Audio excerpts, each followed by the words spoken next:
그러게요. 그게 참 난감한데요.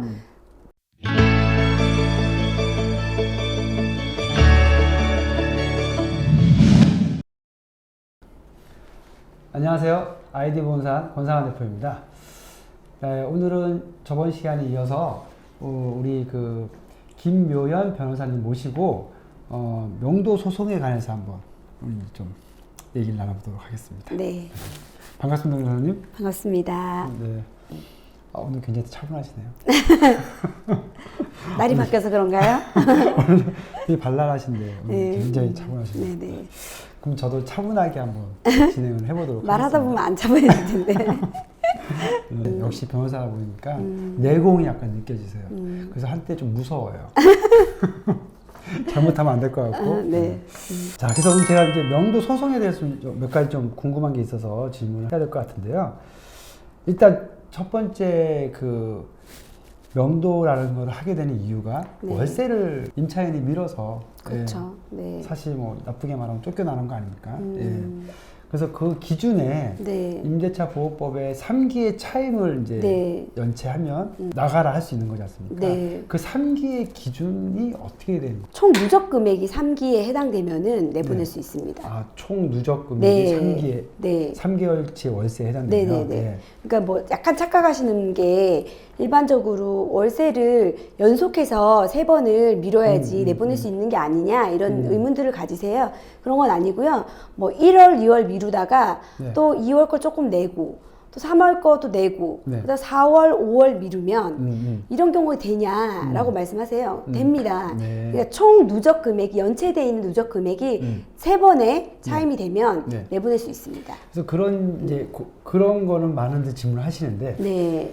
제가 조금 더 디테일하게 질문하자면 네. 그게 계약 기간 한정 내에 있는 겁니까? 그럼요. 계약 기간에 그 있어요. 만약에 네. 계약을 1년을 했어요. 네. 그리고 다시 연장을 했어요. 네. 그 재연장해서 네. 또 2년 계약을 했어요. 네. 그럼 그 전에 했던 건 지워지는 거예요? 리셋되는 겁니까? 한 번 연체를 한 경험은 있는데 그렇죠. 갚은 거예요? 네, 낸 거예요? 갚고, 그럼 이제 연체가 그다음에- 아닌 거죠. 그거는 갱신됐냐 안 됐냐의 문제가 아니고요. 연체된 사실이 있다는 것만으로 내보낼 수 있는 건 아니고요. 네. 현재 내보낼 때 연체된 금액이 있냐가 중요한 겁니다. 그러니까 예를 들어서 내가 뭐 지금 2년을 계약을 했는데 네. 한 번 연체를 했다가 네. 그걸 갚았어요. 네. 나중에 2번 연체를 한 네, 거예요. 근데 예전에 한 번 연체했다가 갚았던 기록 때문에 3번이 연체된 게 아니라고요.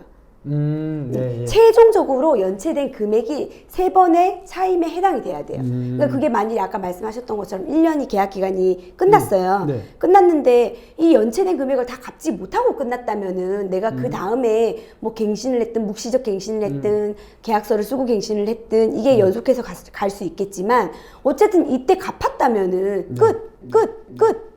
아. 새로운 계약이 시작됐을 때 네. 연체된 게 다시 한번 3번의 차임이 되냐 안 되냐 이런 문제인 거죠. 예. 계약 기간의 문제, 새로운 갱신 이런 거보다는 최종적으로 내가 내보내려고 명도 소송을 할 때 상대방이 연체된 차임이 3개가 있었는지 3달치가 있었는지 그게 중요하죠. 그 내보낼 거야 딱 하는데 갑자기 갚았어. 그거 막 굉장히 분쟁이 많이 되는데요. 내보낼 거야라고 했을 때 이미 해제 통지가 간 거라면은 네. 그 이후에 갚았던 건 의미가 없지만 그 전에 그냥 너 갚아 빨리 갚으라니까 이랬는데 갚았어요.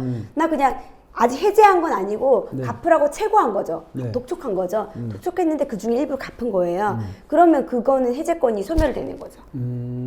약간 그런 문제들이 생각보다 실생활에 또 많이 있습니다. 이게 법차인이 계속 미루고 있어요. 네. 그러면 이제 이때 어떻게 조치를 취하는 게 제일 현명한 걸까요?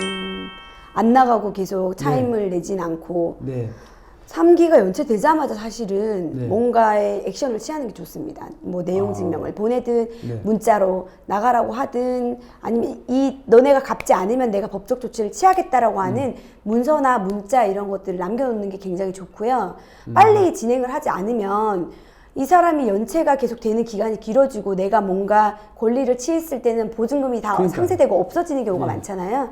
그렇기 때문에 연체되고 있을 때 조정을 할 수 있으면 빨리 조정할 수 있는 게 좋고요. 조정이 안 된다면 빨리 소송이든 뭔가를 액션을 취하는 게 좋습니다. 빨리. 최대한 빨리. 보통은 보증금까지 다 까인 다음에 그럼 안 됩니다. 그때서야 이제 실익이 없습니다. 실익이 없어요. 네. 그럼 물론 돈이 있는 사람이면 내 보증금이 다 까여도 이 사람의 다른 돈이 없으니까 못 재산에, 주는 거 아닙니까? 그러니까 다른 재산에 뭔가 가압류를 걸거나 뭐 집행을 해서 받을 수 있겠죠. 현실적으로는 연체가 되고 보증금도 다 까일 정도가 되면 이 사람이 재산이 없는 경우가 많습니다. 그 사람 명의로 든 재산이. 그렇기 때문에 최대한 자꾸 눈치 보고 뭐 이렇게 이 사람한테 미안하고 없으니까 뭐 불쌍하고 이래서 내버려 두다가는 뭐 계속 내버려 주셔야죠. 방법이 없습니다. 방법이 있을 때 찾으셔야 됩니다. 네. 네.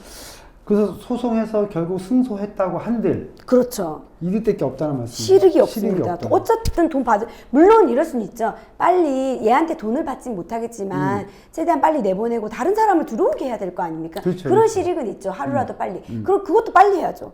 자꾸 이 사람이 뭐 보증금 다 까먹는 것도 손해인데 이 사람이 계속 여기 있음으로 인해서 새로운 임차인을 못 받은 것도 손해일 거 아니에요. 그렇죠. 그러니까 이런 경우는 3기 3번 연체했으면 할 거 다 한 거예요.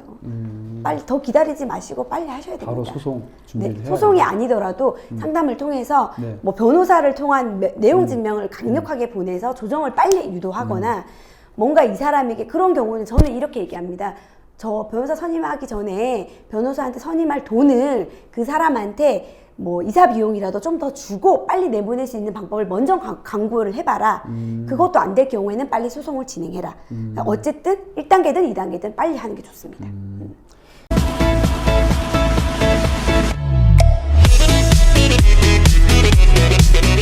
그래서 보통 이제 저한테 제가 여쭤보면은 내용 증명을 보냈다고 하더라고요. 네. 그 내용 증명 보내는 것도 한참 걸려요.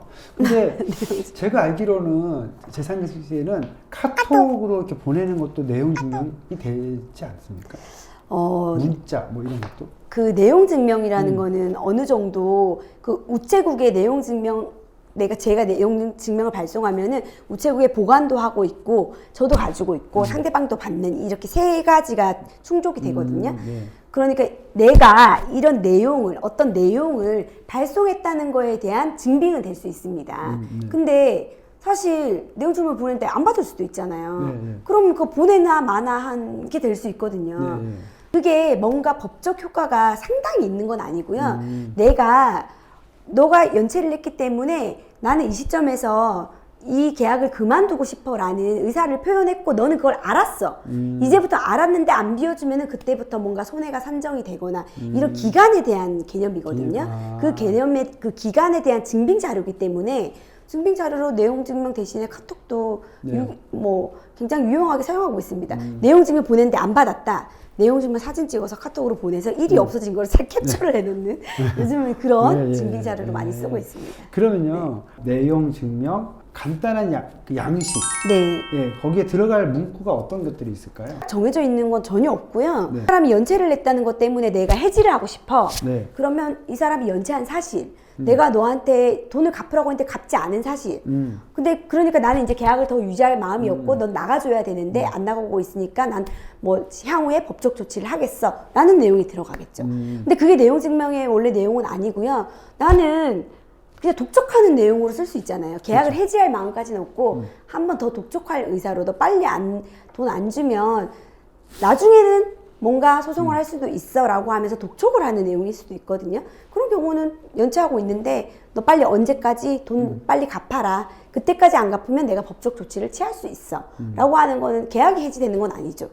그 내용은 정말 그냥 그 사실관계를 그대로 포함하고 있으면 됩니다. 개인 같은 경우는 좀 이제 개인 대 개인이니까 네. 승소를 하게 되면 그 개인의 재산에 대해서도 이렇게 뭔가 집행을 할 수 있는 거죠. 그렇죠. 예. 개인 대 개인의 계약이라면. 예. 네. 그러면 개인 대 법인의 계약인 경우에 네. 그 법인이 만약에 폐업을 해버렸어요. 네. 그런 경우에는 건질 수 있는 게 하나도 없는 거. 폐업을 해도 법인 등기부가 살아있으면 소송은 할 수 있습니다. 뭐 명도소송도 할 수 있고. 어쨌든 실질적으로 명도소송을 해야 집행을 해서 그 사람이라도 뭐 가구라도 내보내야 새로운 사람을 받을 거 아니에요. 그런 실질적인 명도 집행까지는 가능한데 만일에 못 받은 돈이 있을 경우에는 그 돈을 받기에는 실익이 없을 수 있죠. 이미 폐업했기 때문에 가진 재산이 없을 수 있거든요. 그러니까요. 그 문제가 실제로 그런 문제들이 많이 있어요.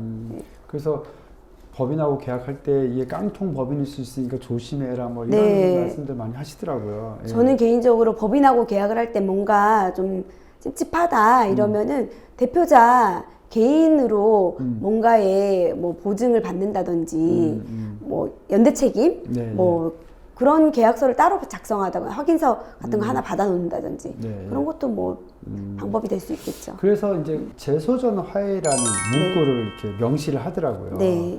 그러면 계약서에 재소전 화해를 한다 이렇게 명시만 해도 그게 효력을 발생해서 뭐 이렇게 소송할 때 네. 그게 판결문으로 효과가 있는 겁니까? 아니요, 계약서에 넣는 거는 의무를 좀 강제하기 위해서 네. 넣긴 하지만 그것만으로 재소전 화해가 된 건 아니고요. 네. 그리고 재소전 화해를 억지로 끌고 가서 할 수는 없잖아요. 근데 의무 조항으로 넣어놨기 때문에 하지 않았을 때 불이익이 있을 수도 있죠. 하지 않았을 때 계약을 해지할 수 있거나 아, 내가 부동산 계약을 하는데 네. 재소전 화해를 한다라고 했는데 하지 않았어. 하지 않으면 이 계약을 파기할 수 있는 내 권리가 생길 수 있겠죠. 그런 불이익을 줄 수는 있겠지만 재소전 화해가 된 거로 간주한다거나 그것만으로 재소전 화해에 준하는 뭔가의 결과를 도출하기는 어려워요.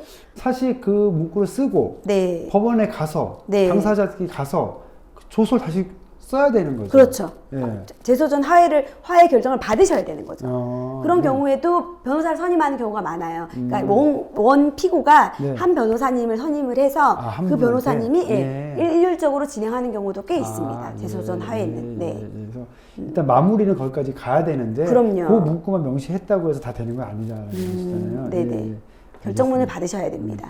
임차인 입장에서는 또 이런 경우가 있을 수 있겠죠. 보증금을 안 돌려주는 경우가 있어요. 전 이제 나가려고 하는데 네. 보증금 주세요. 나 나갈 거니까. 계약 기간이 끝나고 나가려고 하는데 예, 끝나고 나가려고 하는데 새로운 임차인 구할 때까지 있어. 금은 받으면 줄게 하시는 또 이렇게 막무가내 임대인 분들이 계시거든요. 네. 이럴 때 임차인 입장에서는 어떻게 또 바로 소송으로 들어가야 되는 겁니까? 그게 참 애매한 게요. 네. 그런 경우는 그렇게까지 분쟁이 됐을 경우에는 대부분 임대인이 수중에 돈이 없는 경우가 많습니다. 그 써버렸죠. 네. 보증금 쓰신 거죠 지금. 네. 다른 재산이 없는 경우도 많아요. 네, 네. 가치가 있는 재산이 없는 경우가 많을 수 있어요. 있으면 다른 재산에 가압류를 해서 뭔가 압력을 행사하거나 소송을 하는 게 유의미할 수 있는데 그렇지 않으면 사실 소송을 해도 돈을 받을 수는 없고 네. 임차인 입장에서 굉장히 난감한 거죠. 다른 곳을 구하려면 보증금이 그러니까요. 필요한데 예, 예. 그러니까 사실 소송이라는 게 현실적 대안은 안 되는 거죠. 그런 경우에는. 네. 그래도 어떡하겠어요. 그런 경우는 뭐 채후의 방편으로는 없다고는 하지만 일단 내가 있었던 그 공간에 가압류를 하는 경우가 소송적인 방편이긴 합니다. 네. 그거라도 걸어놔야지 안심이 될 거 아니에요. 그렇죠. 근데 현실적으로는 내가 내 돈을 보증금을 확보하기 위해서 그 건물을 가압류를 해버리면 새로운 세입자를 받기가 더 힘들어지는 거예요. 그렇죠. 가압류돼 있는 건물에 누가 누가 들어오겠어요. 들어오겠어요? 네, 네. 그러면 또 나는 내 돈을 받기 위해서 가압류를 걸어놨는데 오히려 돈을 늦게 받는 상황이 생길 수 있거든요. 네. 그렇기 때문에 상황을 좀 더 현실적으로 변호사님과 잘 상의를 해서 네. 가압류를 하기 전에 이 임대인과 뭔가 조율할 수 있는 것이 있다면 빨리 세입자를 구하는데 뭐 협조를 더 적극적으로 한다던가 그런 현실적인 방편을 강구하는 게 1순위고요. 안 될 경우에는 뭐 최후의 방법은 가압류하고 소송 진행하셔야죠. 소송이라는 게 안 하면 좋겠지만 네. 세상 살면서 또 이런 일 저런 일 겪다 보면 또 우연치 않게 또 하게 되는데 일단 그럴 때 어려워하지 마시고 우리 주저없이 우리 김요연 변호사님을 네. 찾아주시면 명쾌하게 소송으로 가지 않고 해결할 수 있는 네. 방법도 제시하겠습니다. 네, 감사합니다. 자, 다음에 저희가 권리금에 대해서 한번 다시 한번 얘기를 나눠보도록 하겠습니다. 여기까지 하시고 네. 감사합니다. 자, 이상으로 아이디 공상 권상환 대표였습니다. 김묘연 변호사였습니다. 네, 감사합니다.